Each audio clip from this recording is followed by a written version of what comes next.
Nous, ici, sur ce plateau, on a bougé un tout petit peu pour pouvoir installer Monsieur Nguessan, qui est le président de l'Union générale des consommateurs. Depuis plusieurs semaines, on parle avec lui d'un sujet très important. C'est une série, on parle des droits d'inscription. Il y a tellement d'étapes en parlant de droits d'inscription ici en Côte d'Ivoire. Et aujourd'hui, on veut vous donner quelques éléments de réponse concernant les droits d'inscription en ligne. Mais avant, souhaitons la bienvenue à notre invité. Bonjour et bienvenue. Bonjour. Comment ça va? Très bien. Alors, on est obligé de faire un petit débrief. Hein. Comment ça s'est passé la Saint-Valentin? Ben, écoutez, c'est la fête de l'amour. Hein? Donc, quand on s'aime, il n'y a rien qui peut vous empêcher de faire la fête. Hein? Et comment vous avez fêté, vous? Ben, moi, j'ai bougé, j'ai voyagé. Et puis, bon, ben, écoutez, j'ai fini par faire le reste à la maison. Et le reste, quoi exactement? Ben, un cadeau à madame.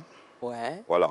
Vous lui avez dit que vous l'aimez avec quoi? Et bon, ben, je lui ai dit que je l'aimais sincèrement. Oui, un amour profond. Ça fait combien de temps que vous êtes ensemble? Ça fait 25 ans. Quand même, hein? Oui. Doyen, chapeau. Merci. Et qu'est-ce que vous avez donné comme cadeau? Ben, un portable. C'est ce qu'elle avait demandé? C'est ce qu'elle avait souhaité? Oui, elle voulait ça. Elle voulait ça. Et vous avez reçu quoi comme cadeau? Ben, bon, on me dit que le cadeau du papa, c'est la fête des pères. Oh non, ça avait tellement bien commencé. Oh non, les mamans. Alors, écoutez, mesdames, quand on parle de la Saint-Valentin, faut quand même que ce soit réciproque. Hein. L'amour, c'est à deux, c'est un partage, c'est un échange. Donc, monsieur fait un cadeau, madame aussi, faisons des cadeaux. Hein. Et puis, écoutez, si on n'a pas pu le faire parce que justement c'était lundi, le week-end prochain, on peut s'offrir un petit voyage à Bassam. La Côte d'Ivoire est tellement belle. On peut aller au restaurant, on peut aller au cinéma. Faites quelque chose pour que monsieur se sente aussi, voilà, qu'on lui offre un cadeau. Donc, Maman Nguessan, pardon, vous représentez-nous. On compte sur vous. Hein. N'attendons pas la fête des pères. Parce que quand on parle de fête des pères, il y a aussi la fête des mères. Effectivement. Donc, ça va faire comme si on a des doubles cadeaux. Non, non, non, non, non. Maman Nguessan, on compte sur vous. Et puis toutes les mamans, vous qui nous suivez, pardonnez, on rattrape le tir rapidement. Alors, on revient au sujet qui nous intéresse, les droits d'inscription. Et pour rappel, qu'est-ce qui avait été dit les 2 semaines dernières? Ah, ben, les 2 semaines dernières, surtout la semaine dernière, nous avons insisté sur le fait qu'il n'y ait plus de double inscription. Il y a eu l'inscription en ligne et l'inscription physique. Alors, comme la loi l'exige, la loi, c'est la loi. Une fois elle est votée, il faut l'appliquer. Donc, la loi dit que l'inscription, l'école est gratuite, mais l'inscription doit être payante. Et puis, si vous n'avez pas suivi le début de cette série, il suffit simplement d'aller sur le site de la RTI, sur YouTube, sur l'application, pour revoir les interventions du président Nguessan, qui justement nous a donné les tarifs exacts concernant les inscriptions physiques. Effectivement. Et depuis 3 semaines, comme on l'a dit, on a commencé cette série pour vous aider, parents, parce que bientôt, nos enfants vont entamer les examens scolaires. Donc, concernant les inscriptions en ligne, qu'est-ce qu'il y a à faire exactement? Non, l'inscription en ligne, comme on l'a dit, c'est 6 000 francs dans le public et puis 3 000 francs dans le privé. Et puis, dès que vous finissez l'inscription en ligne, vous vous rendez à l'école, on vous demande l'inscription physique. Alors, nous avons demandé à ce que l'inscription, on fasse une seule inscription et non 2. C'est ça. Pour la même personne, il ne faudrait pas qu'on paye 2 fois.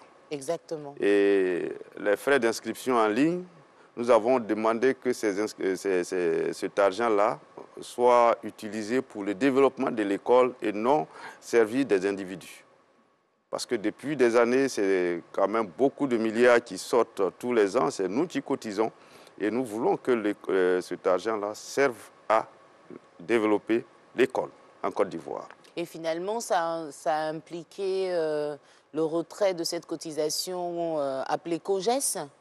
Le COGES, c'est autre chose. Oui. Ça n'a rien à voir avec les inscriptions en ligne et les inscriptions physiques. Non, physiques. Je suis d'accord, mais on cotisait justement pour le COGES pour entretenir les écoles. Effectivement. Donc maintenant, ça n'existe plus. Ce rôle est dévolu aux maires et aux conseils régionaux. Merci. Voilà. Donc on paye juste l'inscription oui. qu'il faut pour notre enfant, oui. mais pas de cotisation encore COGES pour soi-disant entretenir l'école. Les cotisations exceptionnelles, c'est interdit. Ça, c'est bien compris quand on parle d'écoles publiques. Mais Oui. quand on arrive aux écoles privées... Oh, ça fait pitié. Parce que il a été dit que comme l'État de Côte d'Ivoire n'a pas assez d'infrastructures scolaires au niveau des classes, il fallait se référer au privé pour que les enfants qui sont admis, soit en seconde ou en sixième, soient orientés pour qu'ils aient la connaissance. Ben, dès que vous arrivez dans ces écoles, l'État a déjà conclu un contrat avec le privé, où l'enfant qui va en sixième, l'État débourse 120 000 francs pour la sixième. Et la seconde, c'est 140 000 francs. Mais quand vous arrivez, à côté des 120 000 francs, l'établissement vous demande entre 35 et 80 000 francs que vous devez débourser sur place. Ça correspond à quoi? Frais d'inscription. Frais exceptionnels, ils appellent ça des frais annexes. Mais on ne comprend pas que ces doubles inscriptions-là, ça vient d'où? On paye 2 fois.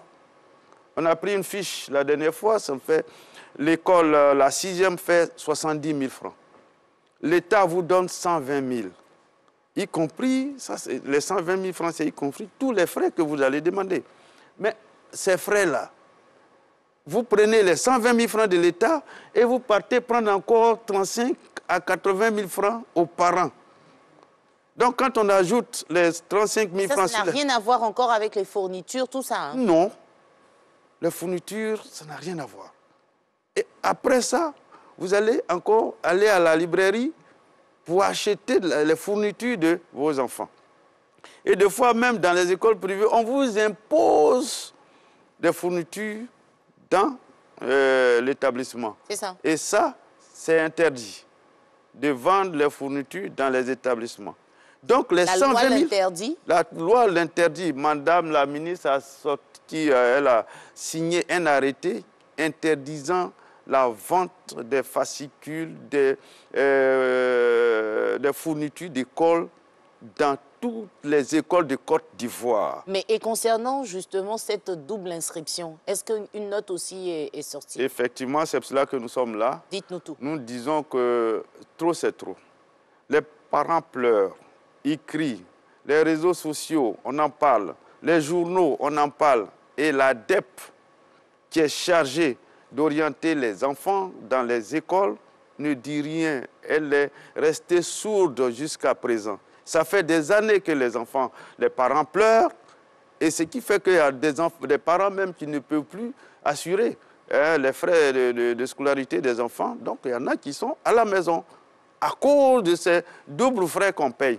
Parce que quand on vous dit votre enfant est admis en sixième, pour vous, c'est l'inscription en ligne que vous payez. Là, aujourd'hui, vous êtes là pour un plaidoyer. Pas un plaidoyer, mais c'est pas normal que l'État donne 120 000 et que le fondateur exige encore entre 35 et 80 000 francs aux enfants. L'état des lieux étant fait, votre message donc à Madame la ministre, je vous ai dit ici à les ministres suivent. Hein, Madame la ministre, elle nous a aidés en donnant la liste. Nous avons l'arrêté 93 qui nous donne la spécification, les montants que nous devons payer. Mais au niveau de l'école privée, il y a un problème, madame. Il faut y penser parce que vous devez jeter un coup d'œil au niveau de l'école, les écoles privées, parce que nos parents souffrent. Ils ont beaucoup pleuré et nous ne voulons pas que cela revienne encore. Elle est venue pour assainir le milieu, mais ce côté-là, elle ne l'a pas encore touché. Nous voulons qu'elle touche ce côté-là maintenant. Au-delà d'en parler dans les médias, est-ce que vous avez pris le temps de la rencontrer à ce sujet? On lui a écrit. Mais elle n'a pas encore eu le temps de Elle n'a pas encore répondu. On a écrit même jusqu'au Premier ministre pour lui dire que pour décrier ça, parce que ça fait deux paiements. Le parent n'a pas demandé, ou bien l'enfant n'a pas demandé à être affecté. Si vous voulez, vous n'affectez pas l'enfant dans une école privée, le parent va payer ses 70 000 francs et puis c'est fini. Mais vous l'affectez, l'État paye 120 000 et vous laissez, le parent va payer encore 40 000, 50 000, 60 000. Ça veut dire quoi? C'était donc le cri de cœur de M. Nguessan, président de l'Union générale des consommateurs. On parlait des droits d'inscription et aujourd'hui, c'était les droits d'inscription dans les écoles privées. Les parents sont à bout de souffle, les élèves, pour certains, sont obligés d'arrêter les cours parce que les parents n'ayant pas les moyens. C'est un coup de gueule, un cri de cœur, et on espère que dans les jours à venir, Madame la ministre pourra justement vous recevoir afin qu'une solution heureuse soit trouvée.